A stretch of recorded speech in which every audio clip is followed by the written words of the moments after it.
What the Jamaican government did to Rastafarians is a secret they tried to bury forever. The true story behind the Bad Friday wiping out of Rastafarians is shocking than any history book admits. The real reason they were hunted like animals is a truth you will only hear if you watch until the very end. Joseph Hill once said that people did not simply ask questions out of curiosity. They asked because they could not understand how a man could look at the suffering laid upon him and still choose to stand with love. When he remembered the voices calling, "Why am I a Rasta man?" he heard not only the question but the accusation inside it. The question was never gentle. It came as a demand, a challenge, a dismissal, a warning, a refusal to see humanity beneath dreadlocks and sacrament.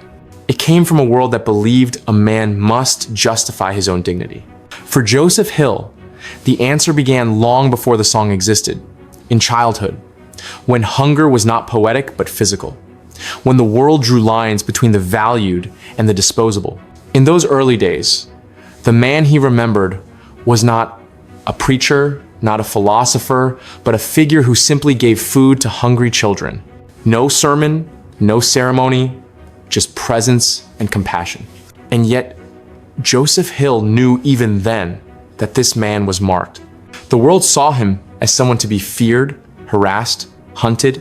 That contradiction carved itself into Joseph Hill's understanding of love. The gentlest soul could be branded dangerous, not for what he had done, but for what he represented in the eyes of power. The world that questioned Joseph Hill had already chosen what to believe about Rastafarians. They were made symbols of disobedience, insurrection, criminality, even though the crimes attributed to them were often nothing more than refusing to comply with a system that demanded conformity. The locks they grew were not mere hair, but a declaration that they would not be sculpted into the image of those who chained their ancestors. That symbolism alone was enough to provoke the force of the state. Long before the tragedy of Coral Gardens, long before blood stained the soil under police boots, the Jamaican colonial government had mapped out the Rastafarian body as a target. The British saw dreadlocks and saw rebellion. They saw a man refusing to bow, refusing to perform humility for authority. They saw potential fire, and so they tried to strike preemptively with the full weight of law and violence. In homes, on street corners, in small gathering spaces where the drumbeat of reasoning brought people together, Rastafarians whispered stories of brothers taken in the night, arrests without explanation, disappearances recorded only in memory. The fear did not silence them. Instead, it wove itself into prayer, into chants that were both mourning and resistance. That resistance grew not through weapons or armies, but through identity. The state did not understand how powerful that was. They could shave hair, imprison bodies, but they could not erase the idea that a man might belong to himself and not to the structure that claimed ownership of him. It was that misunderstanding that set the stage for everything that followed, because the state mistook spiritual determination for political conspiracy. The years leading up to the Coral Gardens incident were thick with tension.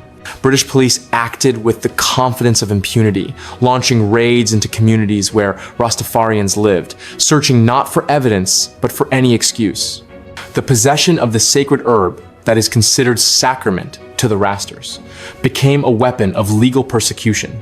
Men were dragged to lockups, humiliated, their dreadlocks cut off, as if dignity were hair that could be trimmed away. And though the public saw newspapers painting Rastafarians as radical agitators, what they did not see were the quiet graves of those whose only crime was refusing to bend. It was easy for the state to justify brutality when the narrative had already been written.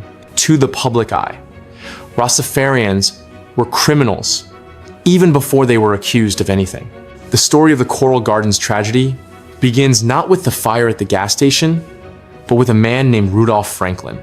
His body had already been broken once by the state. They shot him 6 times, left him to die, and when he survived, they imprisoned him. From that moment forward, he embodied the collision between repression and survival.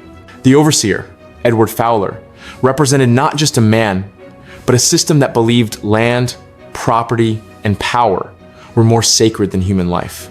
When Rudolph Franklin left prison and vowed to settle his debt, It was not the act of a wild man, but of someone who had been told by society that his life had no value except what he claimed back with his own hands. Coral Gardens, known also as the Rose Hall Estate, was land that Rastafarians used for cultivation, survival, and community. But the government saw it differently. They saw opportunity for tourism, profit, image. Rastafarians were inconvenience, something to be removed. The eviction attempts grew increasingly. The burning of crops, the destruction of dwellings, the constant harassment. These were acts meant to fracture community, to scatter identity, and yet the community remained. When the confrontation at the gas station happened, whether seen as rebellion or retaliation, the state reacted not with justice, but with vengeance. Joseph Hill remembered how people disappeared.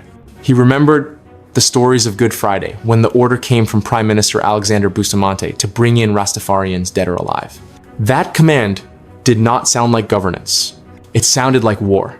Soldiers and police stormed through neighborhoods, dragging men from their homes, cutting locks, maltreating them in front of children, destroying the very idea that a man could stand unafraid. Those who survived remembered the screams, the restraints, the interrogation rooms, where truth did not matter. There were no trials, only punishment. The newspapers printed the government's version. An uprising had occurred. Order had to be restored.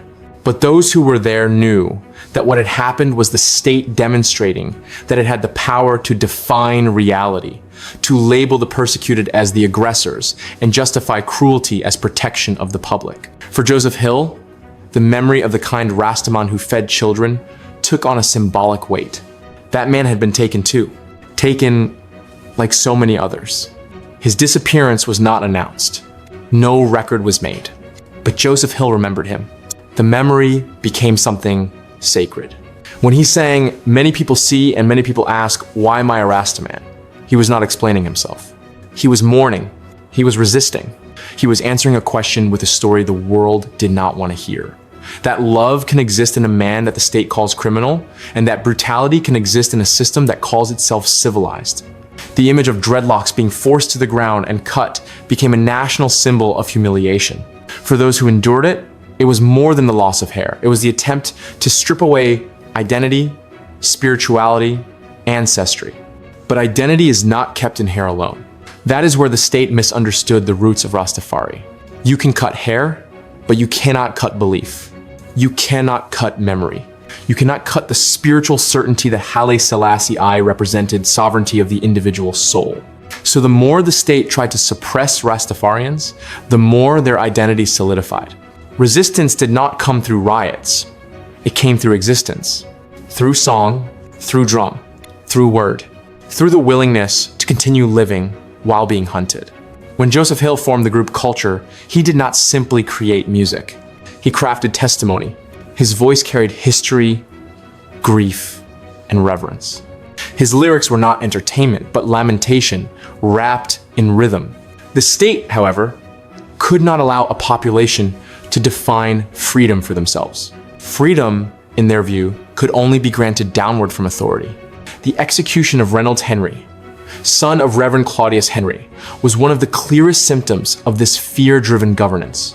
Claudius Henry was accused of planning revolution, of communicating with Fidel Castro, of sowing sedition. Whether these accusations had merit or whether they were exaggerated to justify repression did not matter to the state. They needed a symbol to warn others.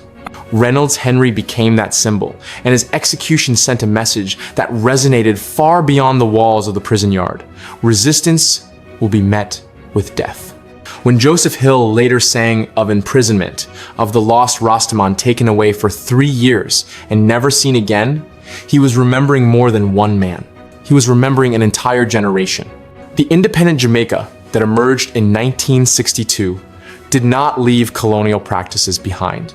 The police force, shaped by British training and colonial doctrine, continued to target Rastafarians as though independence had not occurred. Even in training schools, images of Rastafarians were used for target practice. The events of April 11 to April 13 during the Coral Gardens incident created a wound that never fully closed. Those who survived remembered the terror of hiding in bushes, of running barefoot over sharp gravel, of hearing shots echo through night air. They remembered seeing friends dragged away. They remembered trying to protect children from seeing their fathers beaten. They remembered the silence afterward, when the government pretended that what had happened was necessary, justified, even noble. They remembered the newspapers urging the public to support the crackdown, framing it as defense of law and order. When Joseph Hill traveled and performed, he carried choral gardens with him. When he sang "Why Am I a Rastaman?", audiences heard a question, but what he was really expressing was the answer. I am Rastaman because I remember what love looked like when the world denied it existed. I am Rastaman because the state tried to erase a people and failed. I am Rastaman because persecution forged identity instead of destroying it. Choral gardens became a place of pilgrimage not because of the land, but because of what happened there. Rastafarians continue to commemorate the tragedy every year, chanting, drumming, remembering the names of those who were taken, calling them forward in spirit. As Joseph Hill grew older, his music deepened. He understood that to sing was to document, to testify, to record memory in ways that governments could not erase. When he sang "Behold," listeners felt the biblical gravity of prophecy applied to modern suffering. His music was the living continuation of the story of the man who fed hungry children. It was the continuation of the story of Rudolph Franklin, of Reynolds Henry, of every nameless brother who disappeared without ceremony. The persecution of Rastafarians was not only physical but psychological. They were told their beliefs were nonsense, their identity delusion, their practices degenerate. They were mocked, derided, targeted not just by the state, but by ordinary civilians who internalized the narrative of fear. Rastafarians learned early that to walk with locks was to walk with a target on their backs. Yet, the locks continued to grow, but Joseph Hill did not remain silent. His music continued to travel. His voice reached across borders. His message became global, and yet he never forgot the roots of his conviction. The memory of the man who fed him in childhood stayed with him. The love that defined his understanding of Rastafari was not ideological. It was lived. It was simple. It was clear. It was human. And that was why he could sing of persecution without hatred. His voice did not rise with vengeance. It rose with sorrow and dignity. The world asked why he was Rastaman. His entire life was the answer. Today, when people listen to culture and hear the question, why am I a Rastaman? They may hear a melody, a rhythm, a chorus, but beneath that, there is testimony, there is memory, there is a history, not written in textbooks, but carved into lives. The Choral Gardens tragedy remains a wound because the story has never been fully acknowledged by the state. Justice has never been offered. Apology came late and shallow, but the community remembers. The elders pass the story to the young. The drum carries it. The chant sustains it. Rastafari survived not because it was allowed to, but because it refused to die. It survived the colonial era, the persecution campaigns, the propaganda, the imprisonment, the executions. It survived the laughter of those who mocked it. It survived the fear of those who misunderstood it. And that truth remains as steady as the drumbeat that never stopped, even in the silence between raids. Joseph Hill stands in memory as one of the great narrators of this struggle. His music was not a performance. It was a continuation of history. He sang so the world would remember that love once came to hungry children in the form of a man the state called criminal. He sang so the world would remember that a government once ordered the capture of men dead or alive simply for existing. He sang so the world would remember Rudolph Franklin's story, not as legend, but as consequence. He sang so the world would remember that identity cannot be legislated out of a people, and the memory remains. The world still asks the question. The voice still answers. Why am I a Rastaman? Because I remember, because I resist, because I belong to myself, because truth is older than law, because love is stronger than empire, because the drum still beats, and because the story is not finished. Tell me which part of this history shocked you the most. Let me know if you were aware of these events before today. Share your thoughts on the power of music to preserve truth in the comments. I am reading all your comments. Follow for more untold stories of resistance and survival.